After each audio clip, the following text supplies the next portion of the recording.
Vážení občania, Brusel zakladá vlastnú armádu.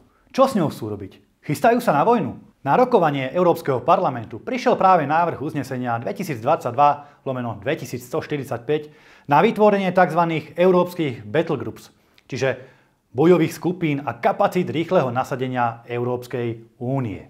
De facto ide o vytvorenie vlastnej unijnej armády v počiatočnom počte 7 až 10 tisíc vojakov, ktorých by Bruselu poskytli členské štáty, samozrejme vrátane Slovenska.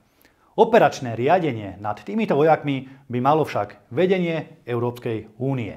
S vytvorením takýchto bojových skupín nemôžeme v žiadnom prípade súhlasiť. Snaha o federalizáciu ozbrojených síl členských štátov Európskej únie je hrozbou premiér v Európe. Kapacity rýchleho nasadenia a bojové skupiny pod vedením Bruselu vytvárajú pretlak vojenských formácií, ktoré budú operovať v našom regióne a ktoré budú vnášať ešte väčší chaos do bezpečnostnej situácii v Európe. Kto bude rozhodovať o ich uvedení do pohotovosti, respektíve ich nasadení do boja? Predsednička Európskej komisie von Leyenová? Či dokonca pani europoslankyňa Nicholsonová so Šimečkom? Alebo nejaká kvalifikovaná väčšina v Európskej rade? Čiže Nemecko a Francúzsko? Ktorí nás vždy prehlasujú? Kto zabráni tomu, aby tieto sily neboli napokon zneužité proti členským štátom, podobne ako v 68.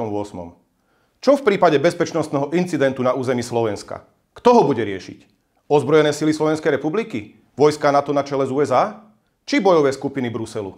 Budú sa na mieste doťahovať, kto to má riešiť?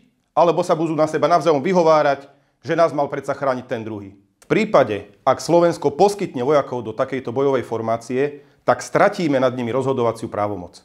Jednoducho, Európska únia bude môcť rozhodnúť o nasadení našich vojakov aj napriek nesúhlasu Slovenska. To je neakceptovateľné. Vážení občania, skutočne dať dúhovým progresívcom v Bruseli do rúk zbrane a armádu je naozaj šialený nápad. Tak ako nesúhlasíme s dlhodobo konfrontačnou politikou NATO, tak nemôžeme súhlasiť ani so zriadením bojových jednotiek Bruselu. Je len otázkou času, kedy by títo vojaci vyfasovali na rukavy namiesto štátnych symbolov nejaké dúhové vlajky a chodili by do členských štátov zavádzať liberálnu demokraciu. To nemôžeme dopustiť. Za svoju bezpečnosť musíme byť zodpovední predovšetkým my sami a preto budeme rezolútne hlasovať proti akýmkoľvek pokusom federalizovať naše ozbrojené sily.